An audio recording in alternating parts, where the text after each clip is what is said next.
Avec vous sur Sud Radio pour les débats. On est ensemble jusqu'à midi avec aujourd'hui Geneviève Gotzinger, présidente de l'agence Image. Bonjour, vous êtes communicante. Jacques Miard, maire LR de Maison Lafitte. Bonjour à vous. Salut et fraternité. Salut et fraternité à vous, cher Jacques. Georges Kuzmanovic, président de République Souveraine et candidat à la présidentielle. Bonjour. Salut et fraternité aussi. Oui, vous êtes décalé. Déclaré, pardon, les lettres se bousculaient. Alexis Poulain, journaliste, directeur de la publication du Monde Moderne. Ça va devenir. On devrait appeler l'émission comme ça. Salut et fraternité, moi je trouve.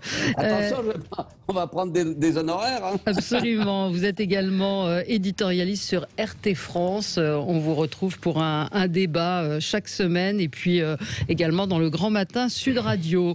Le rapport Sauvé, on en a parlé hier, mais on peut aujourd'hui quand même poursuivre un certain nombre de débats autour des conséquences, de la réparation. On va revenir sur la campagne. Éric Zemmour doit-il déclarer sa candidature? C'est Éric Dupond-Moretti qui l'affirme, qui le demande hier. Donc vous nous direz ce que vous en pensez.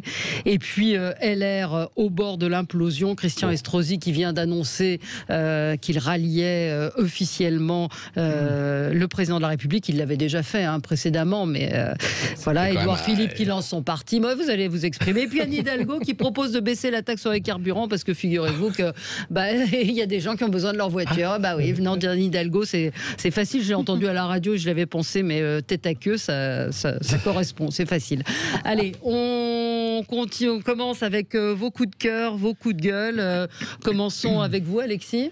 Alors moi, c'est un coup de gueule pour un député de la majorité, Sylvain Maillard, qui est dans les Pandora Papers, qui planque un peu son fric dans les paradis fiscaux. Et il a dit que c'était une usurpation d'identité. Oui, c'est là où tu te dis, les mecs, c'est vers l'infini et au-delà. Là, il a 25% dans la société écran, mais il dit, je sais, à l'insu de mon plein gré. J'ai investi dans les... Mais c'est un mec quand même qui, en 2018, affirmait que pour l'immense majorité des SDF qui dorment dans la rue, c'est leur choix.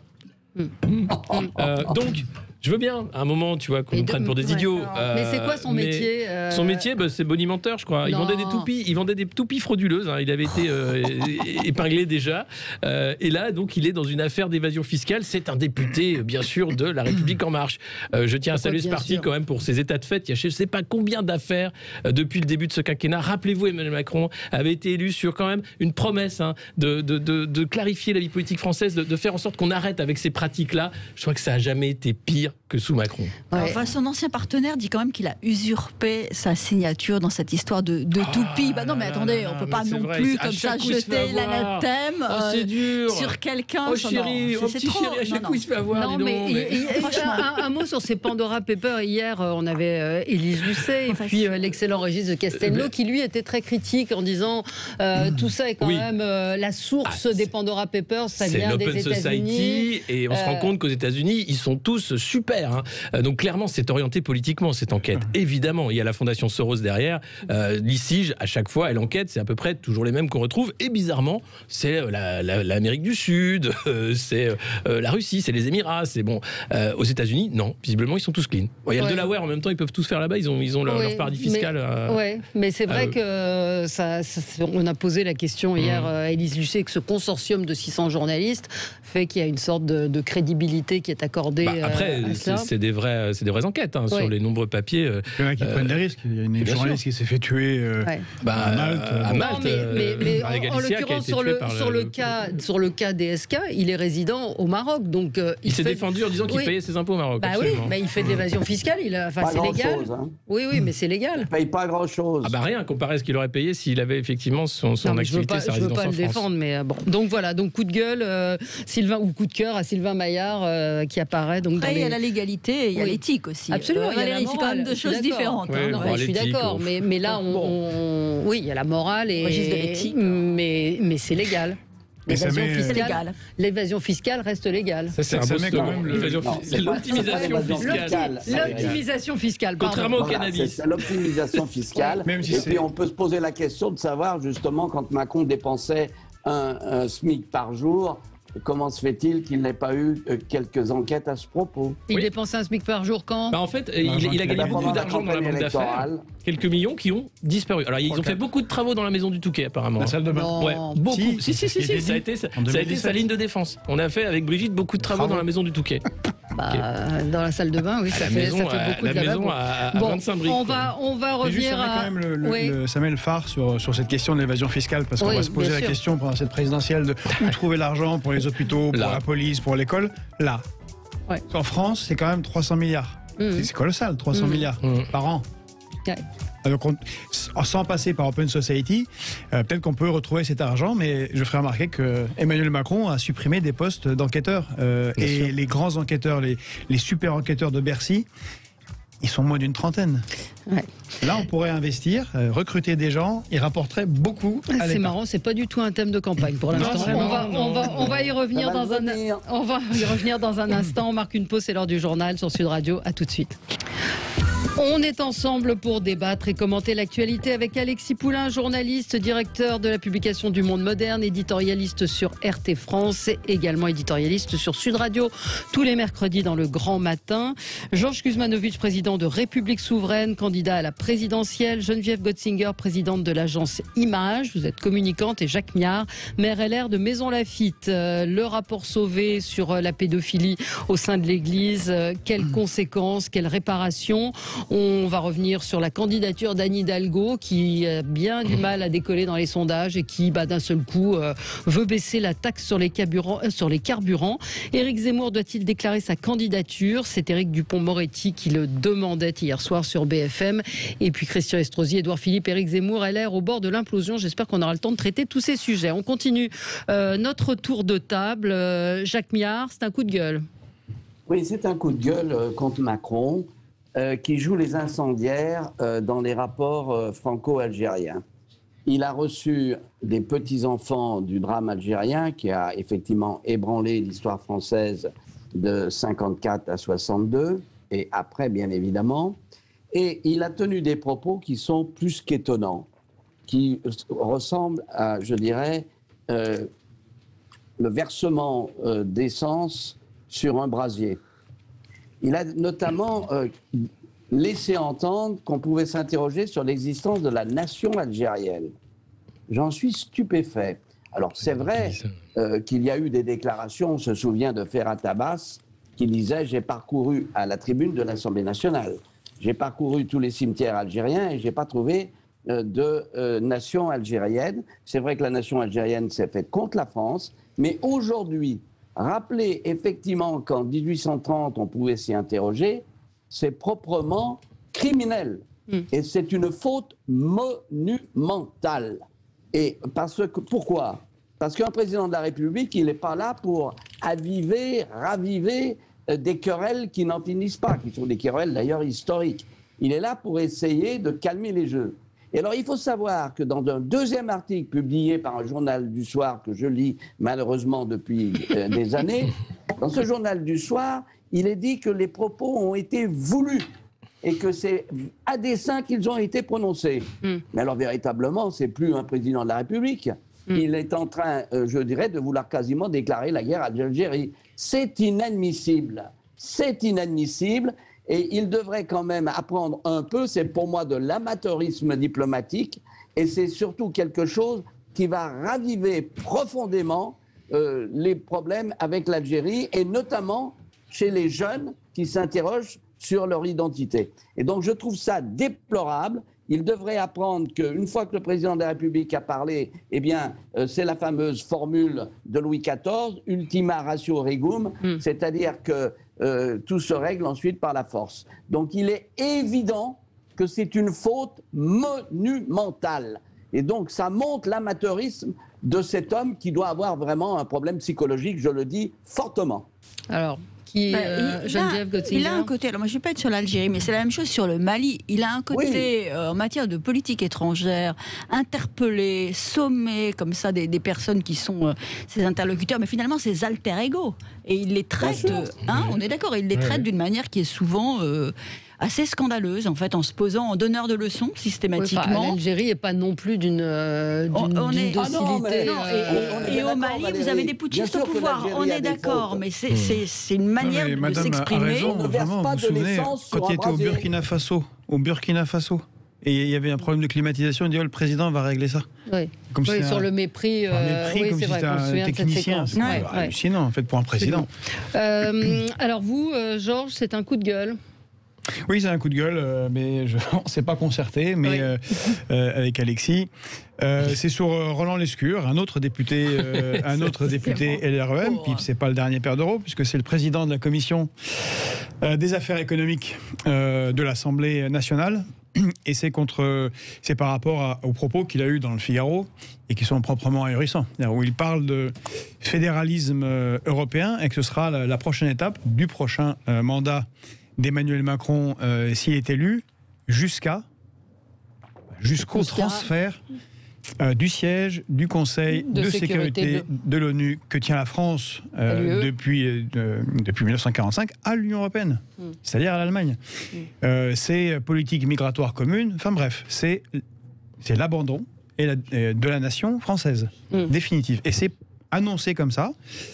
Voilà, je pense qu'il faut radicalement s'y opposer, car c'est... on ne peut pas enterrer ce pays, définitivement. Ouais.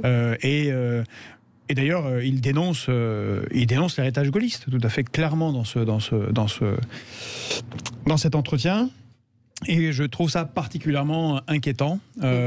Et je pense que c'est la réalité, parce que c'est la première chose qu'avait dit Emmanuel Macron quand il a été élu. Lorsqu'il a fait son discours aux ambassadeurs en août 2017, il a dit mon projet c'est la souveraineté européenne. Il l'a répété chez les Grecs qui ont beaucoup apprécié, vu ce que ça leur a coûté. Il l'a répété à la Sorbonne. Bon, puis après il y a eu la crise de la Covid, mais c'est vraiment l'objectif central. Donc c'est la fin de la France en tant que nation indépendante. Qu'est-ce que vous en dites, Jacques Miard ? Écoutez, je pense que M. Macron est en pleine utopie. Il est en pleine utopie sur la défense européenne, parce qu'on peut faire des choses, bien sûr, en question d'armement, mais sa souveraineté européenne, sa lettre épître à l'ensemble des médias et des peuples européens, tel Saint-Paul, a fait un flop magistral. Il est complètement à côté de ses pompes à ce propos. L'Allemagne veut retourner à l'intergouvernemental. Alors c'est vrai que lorsqu'il a dit, notamment à Merkel, qu'il fallait sortir des tabous, et qui s'est pris en gifle de retour de la part d'Olaf, qu'il fallait que la France abandonne au profit de l'Union européenne son siège au Conseil de sécurité, il n'a rien compris au film. Il n'a rien compris au film. Et c'est extrêmement grave. Et c'est pour moi, je vous le dis, le point cardinal de mon opposition à Macron. Nous avons besoin de coopération européenne, mais le fédéralisme tel qu'il le pense, c'est véritablement, et je le redis, une faute magistrale, une erreur géostratégique. Ça ne correspond pas à ce que veulent nos partenaires. Oui. Vous avez, sauf l'Allemagne qui est grande gagnante. Les moteurs d'Ariane, par exemple, qui viennent d'être délocalisés de France vers l'Allemagne. Vous savez ce qu'on dit à Bruxelles ? Il faut surtout mettre un Français à la tête des institutions. Ils ne travaillent jamais pour leurs intérêts. Voilà. Ouais. Et avant, un seul exemple pour l'industrie de défense dont parlait Jacques Miard, c'est l'entreprise Nexter qui fabriquait nos chars. Elle a été fusionnée avec une grande complicité d'Emmanuel Macron, comme dans l'affaire Alstom, avec le fabricant allemand KMW. Et évidemment, où sont parties les usines ? En Allemagne. Et c'est pareil pour tout. Alors que, là, le dernier, c'est Ariane, mais enfin, c'était les radars spatiaux. Ils sont partis à Stuttgart. Et on a vu l'Allemagne acheter des aéronefs américains. Et non plus de poursuivre le projet d'un avion maritime. Mais par contre, ils ont demandé à Emmanuel Macron les secrets industriels de Dassault. De Dassault. Justement. Voilà. Mais c'est sans limite. C'est open bar, donc pourquoi se priver ? Voilà, exactement. Allez, on va passer au coup de gueule de Geneviève. Et peut-être avant, parce que je pense qu'on va peut-être revenir également sur l'interview de Dupond-Moretti hier, dans laquelle il y a eu pas mal de choses. Moi, alors Sandrine Rousseau n'a pas été élue, mais à la tête des Verts, mais elle continue de distiller des choses pour le moins baroques. Ce matin, donc il y a une campagne d'information du gouvernement sur le séparatisme islamiste qui a désigné la République comme son ennemi. Donc c'est un petit spot qu'on peut voir sur les réseaux qui explique ce que c'est que le séparatisme islamisme. Le commentaire de Madame Rousseau, je rappelle quand même que le séparatisme islamisme, c'est ce qui a donné lieu à la mort d'un certain nombre de gens en France. Eh bien, elle dit, cette campagne présidentielle présidentielle 2022 s'annonce sale. Qu'est-ce qui est sale ? C'est d'expliquer ce que c'est de faire une campagne contre une idéologie qui a massacré, qui a tué des centaines de gens. Ce thème-là, de toute façon, c'est un des thèmes de la campagne. Il est là bien avant. Enfin, c'est au-delà de ça. Non, moi, ce qui m'a choqué dans ce clip, c'est le côté infantilisant. Enfin, c'est des petits dessins de start-up pétés avec des gens. Enfin, où on est, quoi. Oui, non. Vous râlez sur le truc. Moi, je râle sur Sandrine Rousseau. Oui, alors après, Sandrine Rousseau, elle est dans son rôle. Mais moi, ce qui m'a étonné, c'est la forme de ce clip. Elle n'est pas dans son rôle. Elle n'est pas dans son rôle. Enfin, pardon. Mais Sandrine Rousseau, non, mais c'est elle qui voulait accueillir tous les Afghans pour les avoir. Il pose avec Assa Traoré. Pour les avoir. C'est son pour segment mieux politique. les maîtriser sur le territoire national. Oui, Sandrine Rousseau ne connaît absolument rien à la géopolitique contemporaine. Elle ne sait pas, par exemple, que 98% des victimes des islamistes sont des musulmans, dans des pays musulmans, à majorité ou religieuse ou culturelle. Musulmanes. Ce sont des séparatistes en Irak, ce sont des séparatistes au Mali, ce sont des séparatistes au Sahel, en Libye, en Syrie, partout où ils font des guerres civiles, ils massacrent leur propre population. Évidemment. Et il y a en France beaucoup de réfugiés syriens et avant, dans les années 80-90, venant d'Algérie, pendant la décennie sombre de la guerre civile, qui ont fui les islamistes. Donc c'est incroyable d'être aussi stupide et de ne pas se rendre compte des inepties qu'elle peut sortir, alors que, oui, ce sont des ennemis, c'est pas juste des blancs ou je ne sais quel fantasme qui vole dans sa tête. Ce sont des ennemis de tous ceux qui ont à cœur la défense des droits de l'homme de la République, d'ici jusqu'en Iran. Voilà. Non, mais après, le clip après, la campagne après, moi c'est la forme qui m'a choqué. La forme de la campagne, on peut en parler, mais son propos qui est de dire que quand on prévient sur l'islamisme et sur le danger du séparatisme, non mais c'est des sujets tabous pour elle. C'est pas possible, quoi. Non, mais je suis totalement d'accord avec vous, Valérie. Le clip, on peut en parler, mais sur le fond, c'est pas. Il y a 1000 sujets sur lesquels elle peut réagir. Alors Geneviève, c'est un coup de gueule contre la stratégie de diabolisation de Zemmour par Dupond-Moretti. Alors Dupond-Moretti et d'autres, si vous voulez. Je pense que dire à longueur de journée que Zemmour est négationniste, il y a une part de vérité là-dedans. Hein. Parlez plus près du micro. Dire toute la journée qu'il est négationniste, c'est pas ce qui va convaincre de ne pas voter pour lui. C'est exactement la stratégie qui était appliquée il y a 20 ans, 30 ans à l'égard de Jean-Marie Le Pen, qui effectivement était lui aussi pétainiste, lui aussi révisionniste, lui aussi avait des copains anciens nazis, mais c'est pas ça qui l'a fait baisser. Donc Éric Zemmour, c'est pas en l'insultant, en le traitant de révisionniste qu'on le fera baisser, c'est en allant sur le fond des idées, c'est en donnant sans doute une autre vision de la France, peut-être plus pessimiste, moins décliniste, mais en tout cas sûrement pas par l'anathème et l'insulte. Oui, on a vu François Bayrou qui l'a traité de poison, et puis hier on a évoqué Jean-Marc Borrello qui l'a aussi... Mais c'est pire que ça. Oui. Mais ça ne marche pas. Oui, c'est ça, c'est que ça le fait monter. Ça le victimise. Vous connaissez la formule, peu importe qu'on dise du bien ou du mal de moi, l'essentiel c'est qu'on en parle. Et donc il est clair qu'aujourd'hui Zemmour représente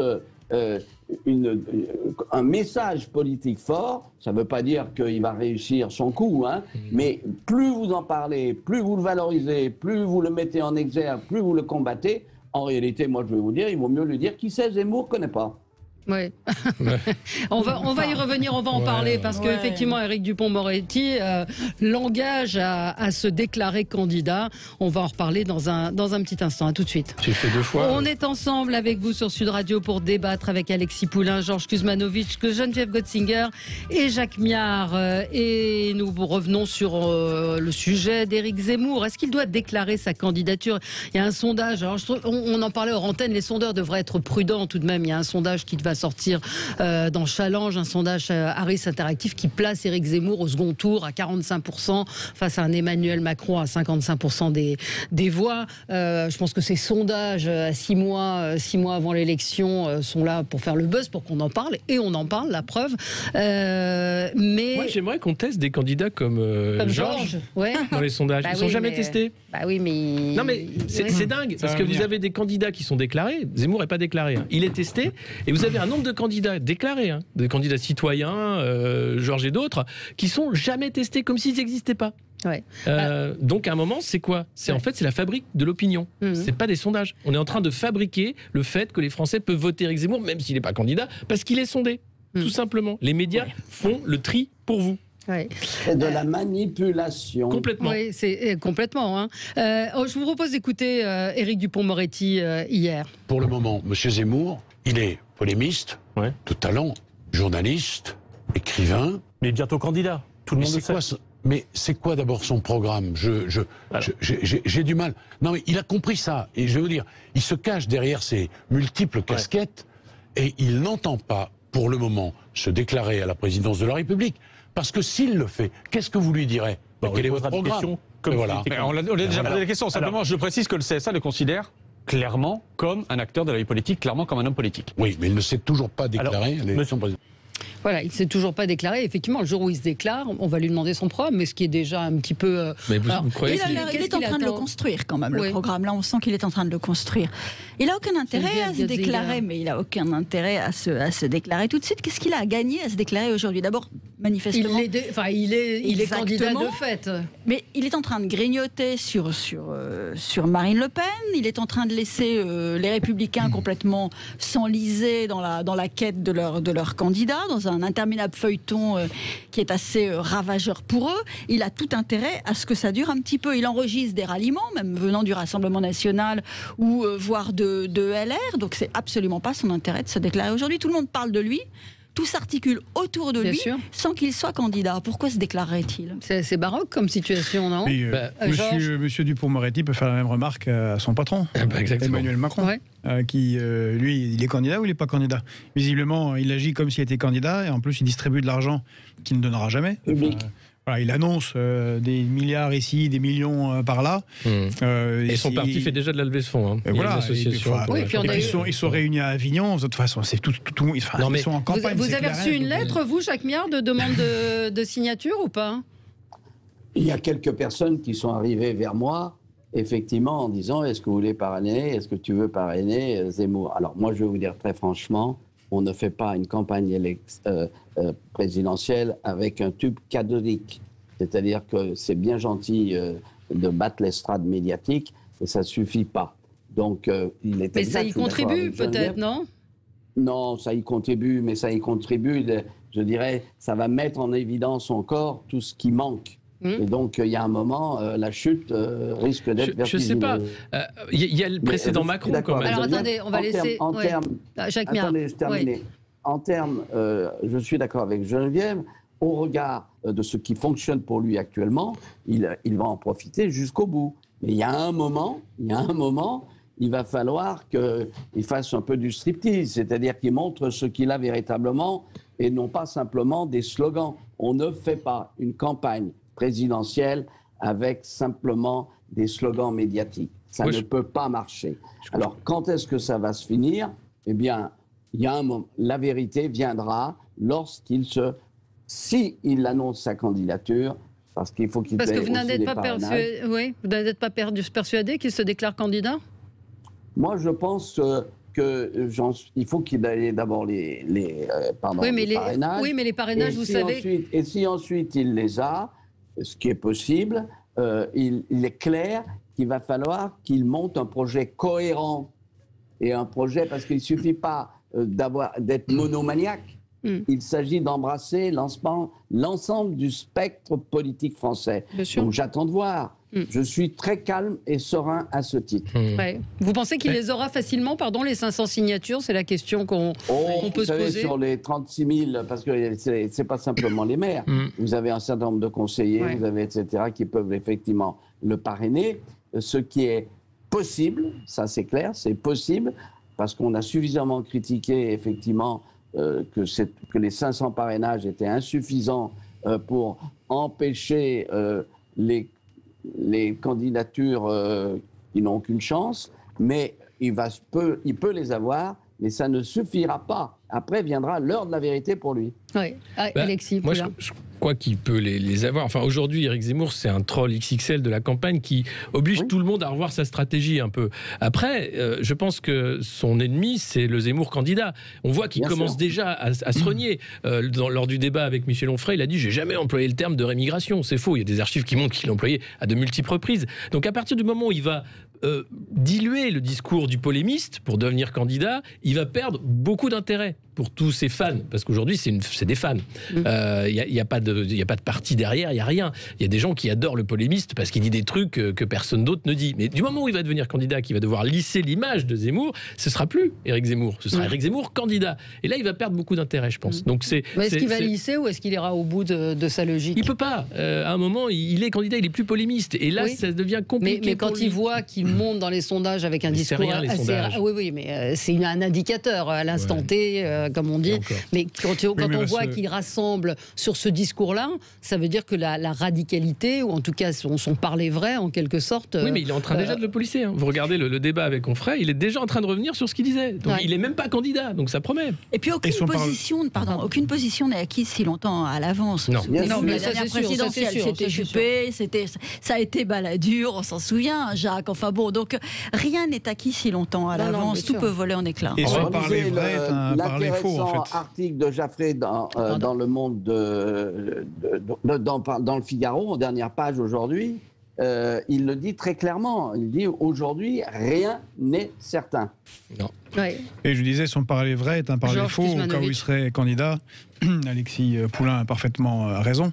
Il va falloir qu'il dévoile d'autres pans de son programme. Et ce qu'on en voit du reste de son programme, c'est qu'il est parfaitement néolibéral, qui ne touchera rien à l'Union européenne, et que donc, même sur les sujets qui l'intéressent tout particulièrement, et spécifiquement l'immigration, mais ses positions font qu'il ne pourra rien faire, à part être en accord total avec le syndicat du patronat européen, qui n'est pas du tout sur sa ligne concernant l'immigration. Donc il va devoir se justifier, et ça va devenir compliqué, parce qu'il a un programme parfaitement incohérent. Mais ça va être intéressant de voir ce qui va se passer de toute façon dans les mois qui viennent. Tout le monde dit que cette campagne va être... Alors à chaque fois, les campagnes réservent pour les présidentielles, pour l'élection présidentielle, réservent des surprises.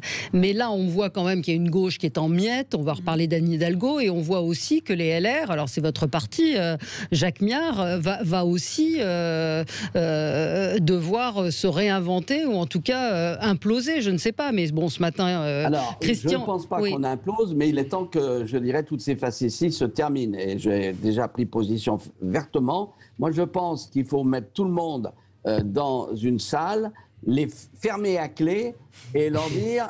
Le papabilé sortira lorsque vous serez mis d'accord. Sinon, on vous interdit d'aller aux toilettes et vous allez rester là entre vous pour que sorte un candidat ou une candidate. On ne peut pas continuer comme ça, je suis bien d'accord avec vous. Et vous avez vu les déclarations de Gilles Plattret hier, qui sont à l'opposé peut-être d'autres candidats qui sont plus modérés, d'un Michel Barnier, par exemple. Donc comment on va réunir Gilles Plattret? Non, mais écoutez, il y a actuellement 2 candidats qui surnagent. Il faut regarder les choses telles qu'elles sont. Vous avez Valérie Pécresse et vous avez Xavier Bertrand. Donc, tous les deux quittaient les LR. Voilà. Bien. Oui, n'enterrez pas Michel Barnier. Ils sont dans la famille. C'est pas un problème. Ils sont dans la famille politique et il est évident que ça se passe entre eux. Donc, il ne faut pas nous raconter des histoires. Moi, j'aime beaucoup Michel Barnier qui commence à comprendre qu'effectivement, il faut réformer l'Union européenne, 7 ans, mais il est clair aujourd'hui que ça se passe devant ces 2 candidats. Donc il y a un moment, il faut qu'ils se mettent d'accord, point barre, parce qu'on ne peut pas continuer comme ça, il faut qu'ils le fassent très rapidement. Et c'est ce que j'ai manifesté à Christian Jacob en lui disant tape un peu du poing sur la table qu'on en sorte. Bah oui.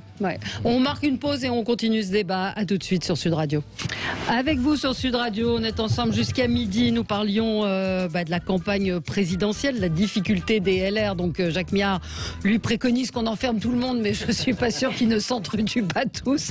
Donc ce sera peut-être un Koh-Lanta qu'il faudrait... Oui, c'est un Koh-Lanta qu'il faudrait organiser. Vous en pensez quoi, Geneviève Götzinger? Un Koh-Lanta, les mettre en conclave? Non, mais comment réconcilier concilier les courants qui sont effectivement extrêmement... Alors d'abord, moi je ne suis pas d'accord avec Jacques quand il enterre Michel Barnier aussi rapidement. Il peut y avoir finalement entre Pécresse et Bertrand un troisième homme. Il a quand même le soutien de Laurent Wauquiez, et moi je pense que chez les Républicains, le soutien de Laurent Wauquiez compte quand même et peut être déterminant sur la dernière ligne droite. C'est celui qui est encore dans la famille, et on préfère celui qui est dans la famille à ceux qui en sont sortis, même s'ils ne sont pas très éloignés. Donc j'enterrerai pas Michel Barnier tout de suite là, comme ça, aussi rapidement. Ouais. Vous en pensez quoi? Vous êtes On tous verra. Alors, il y a un sondage qui vient de tomber, peut-être qu'on peut le commenter, ce fameux sondage Harris pour Challenge. Vous l'avez sous les yeux, peut-être, Geneviève? Je l'ai partiellement sous les yeux. Je vois qu'effectivement, Éric Zemmour serait à 17% des intentions de vote et Marine Le Pen tomberait à 15%. Donc c'est le basculement qu'on attendait. C'est effectivement Éric Zemmour au second tour de la présidentielle, sachant qu'on est à 7 mois de la présidentielle. C'est d'accord. C'est toute la limite de l'exercice. Moi j'aime bien la proposition de Jacques. Ça me fait penser à l'élection papale de Jean XXII à Avignon, enfin à côté de Lyon, en 1300 et quelques, où ils avaient enfermé tout le monde en laissant une petite ouverture pour leur passer les plats jusqu'à ce qu'ils choisissent quelqu'un pour être pape. Ouais, c'est ça. Pourquoi pas? Alors Alexis, vous avez un coup de gueule parce que ça vient de tomber. On a vu ça pendant la pub. En ce moment même se tient une cérémonie religieuse en l'église Saint-Germain-des-Prés pour Bernard Tapie, où un certain nombre de personnalités se pressent. Le carré presse est organisé par Mimi Marchand. Carré VIP. Le carré. Donc elle a accueilli Nicolas Sarkozy, enfin tout le Gotha qui vient à l'enterrement de Bernard Tapie. Mimi Marchand qui sort d'un mois de préventive pour subornation de témoins dans l'affaire du financement libyen de la campagne de Nicolas Sarkozy. J'en profite pour dire que j'ai un spectacle documentaire qui va jouer le 22 et le 23 octobre à Alfortville. C'est à la fois un coup de cœur, on va vous consacrer une émission entière. L'homme qui tue Muammar Kadhafi, pour parler de ce financement libyen, évidemment, de la campagne. Mimi Marchand est citée, évidemment. Et elle, c'est quand même incroyable de dire que la famille Tapie ait recruté cette femme pour organiser le carré VIP de l'enterrement. C'est tout un symbole en réalité. C'est tout un symbole. Voilà, j'ai rien d'autre à dire, mais ça m'attriste profondément. Et on apprend donc que Brigitte Macron également est présente. Pourquoi pas, après tout. Il faut se rappeler de cette photo de Mimi Marchand derrière le bureau du président à l'Élysée quand Macron a gagné, puisque c'est elle qui est derrière aussi toute la réécriture de l'histoire du couple Macron, la mise en scène du couple Macron.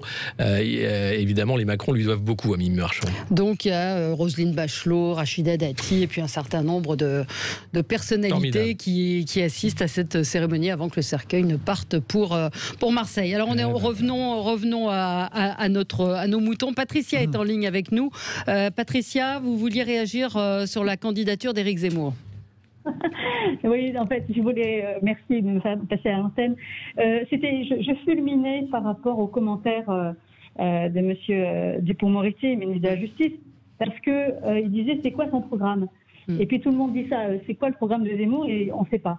Mais moi, je disais à votre collègue, on le connaît son programme sur CNews, c'est des chiffres et il dit exactement ce qu'il pense. Et toujours, il a démontré tout ce qu'il fallait faire. Donc son programme, il faut aller sur CNews, on regarde les podcasts et on les a. Donc il faut arrêter de prendre les gens pour des imbéciles. S'il y a autant de gens qui le suivent, il donne des chiffres tout le temps. Toutes ces démonstrations, ça commence par des chiffres.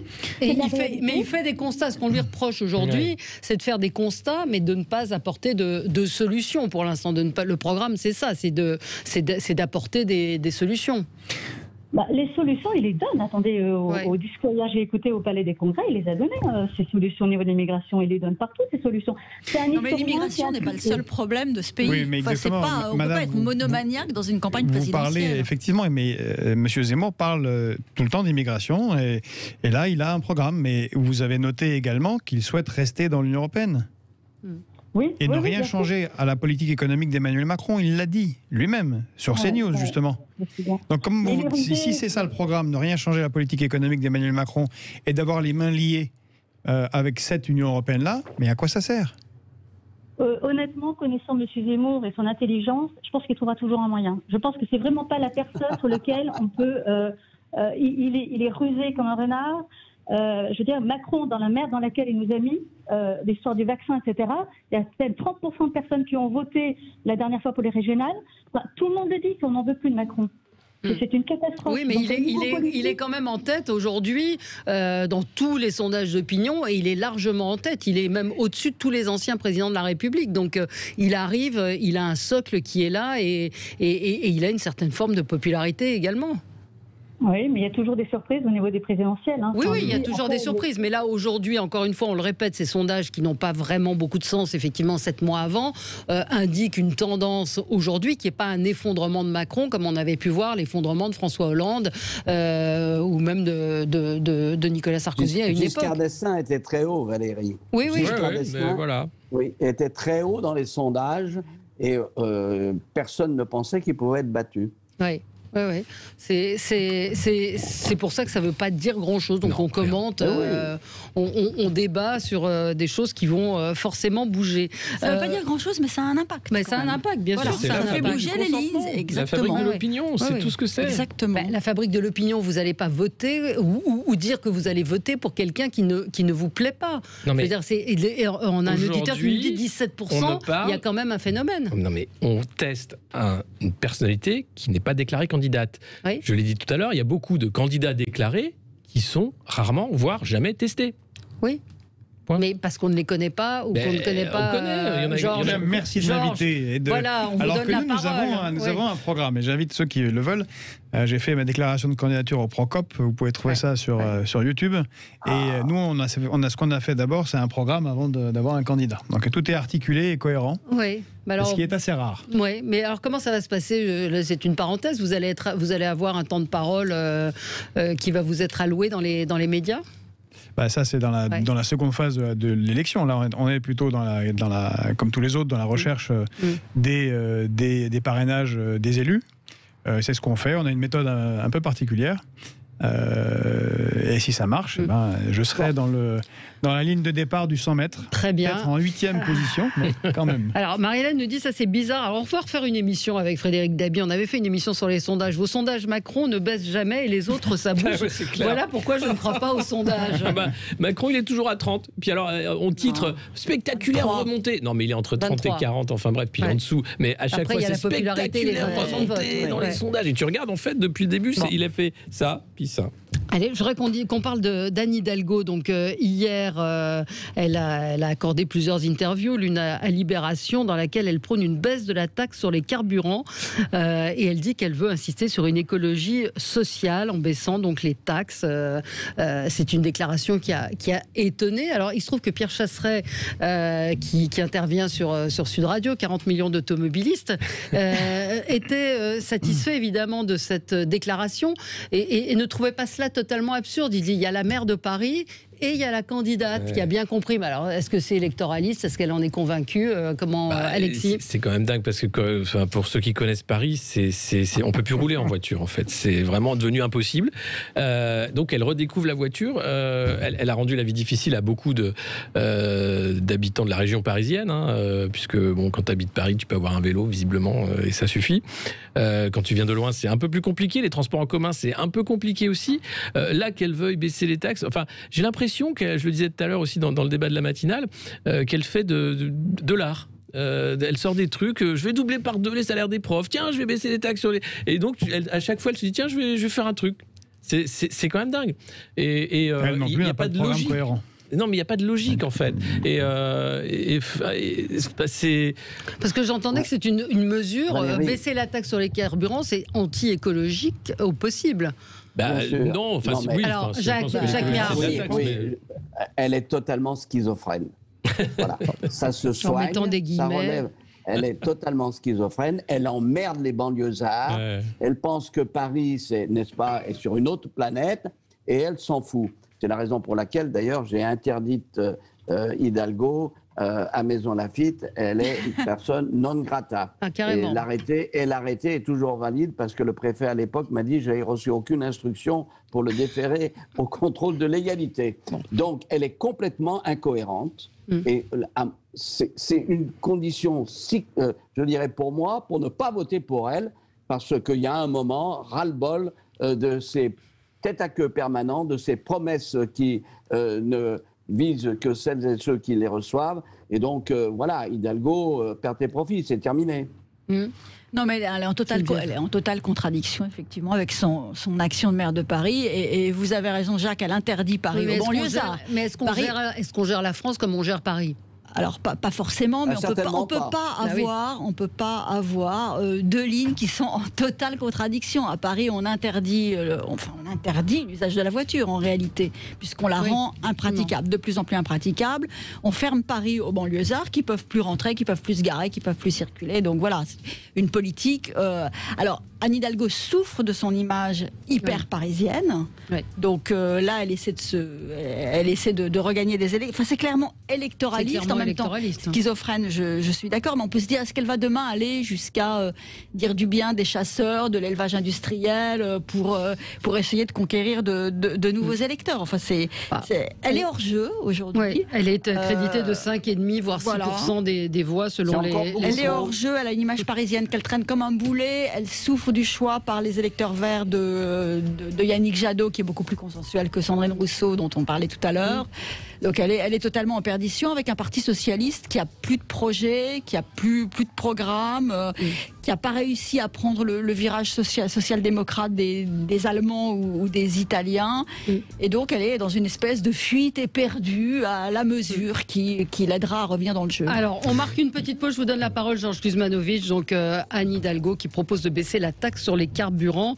Est-ce qu'elle va continuer dans la course à la présidentielle en voyant ces chiffres le Parti socialiste est face là aussi à une vraie problématique. On y revient dans un instant. À tout de suite. On est ensemble jusqu'à midi. Nous parlions d'Anne Hidalgo, qui propose de baisser la taxe sur les carburants. Proposition en contradiction, même si encore une fois la France n'est pas Paris, en contradiction tout de même avec une certaine ligne écologiste, en tout cas qu'elle pouvait avoir, Georges Kuzmanovic. Oui, et puis la question de la poursuite de sa campagne.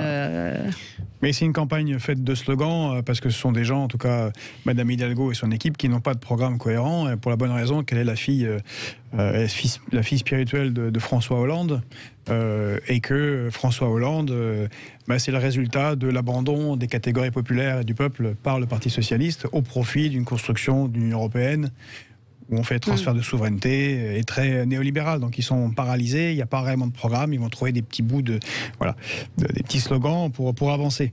Et puis surtout, pour la suite de la campagne, la réalité, c'est qu'il y aura une fusion à un moment donné entre Jadot et Madame Hidalgo. Vous voulez dire un retrait alors? Un retrait d'Anne Hidalgo, a priori plutôt d'Anne Hidalgo. C'est le Parti socialiste qui est en grande difficulté et qui sait très bien qu'il ne peut pas remporter cette présidentielle, préférera faire comme le Parti communiste français a fait en 2012 avec Jean-Luc Mélenchon, à dire écoutez, Monsieur Jadot allait être candidat jusqu'au bout. Par contre, dans la négociation des circonscriptions, on prend les meilleurs. Et ces négociations sont en cours depuis le mois de juin. Pour ceux qui sont un peu au courant, voilà, donc ce sont des choses qui se préparent, donc c'est pas vraiment des candidatures sérieuses.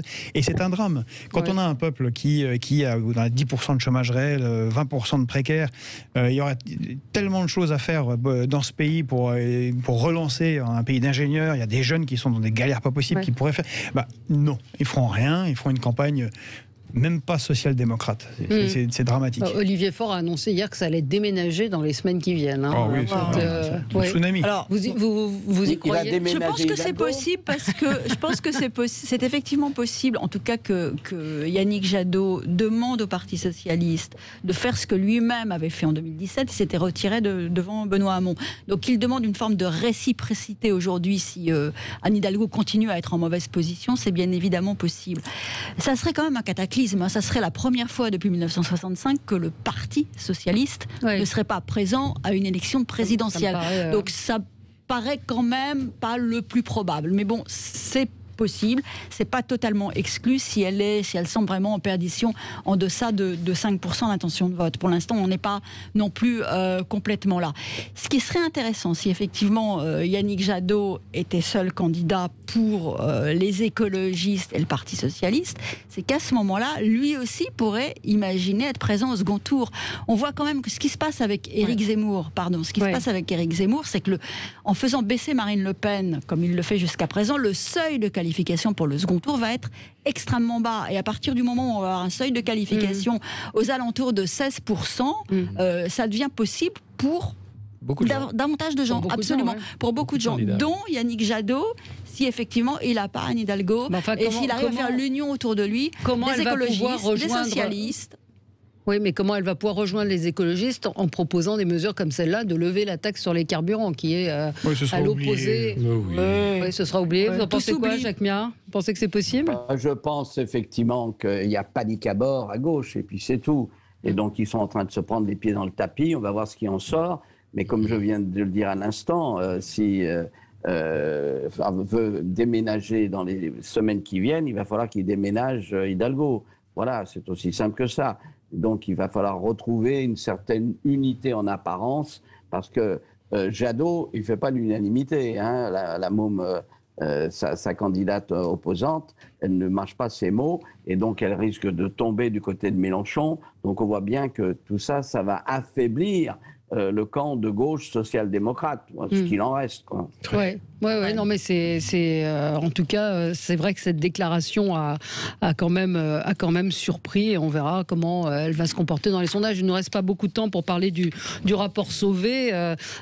Toujours étonnant tout de même de voir que l'Église se dit surprise d'une certaine manière, demande pardon. C'était quand même su.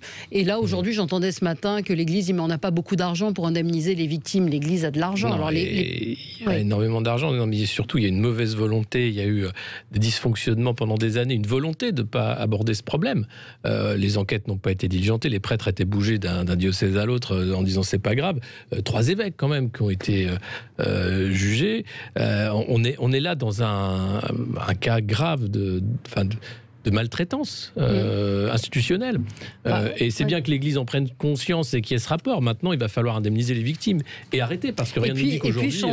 Et puis changer, changer les choses. Alors, les temps ont changé, mais... En Allemagne, c'est encore pire, puisque l'Église a carrément avait commandé un rapport à peu près du même acabit et l'a enterré. Et après, la commission d'indemnisation des victimes avait fait un barème en fonction des horreurs que vous avez fait les prêtres, pour dire vous, c'est à peu près tant qu'on va vous donner. C'est ignoble. C'était une deuxième maltraitance, en fait. Ouais, mais le pape qui dit avoir honte, il ne pouvait pas ne pas savoir ce qui se passait dans son église. Et tout le monde sait. Jacques Miard, vous en pensez quoi? Qu'est-ce qui peut se passer pour la suite? Le rapport Sauvé, qui est un homme que je connais bien, puisqu'il a été vice-président du Conseil d'État, est un homme, je veux dire, au-dessus de tout soupçon. Donc, s'il a pointé tous ces dysfonctionnements, malheureusement, la vérité dramatique est là.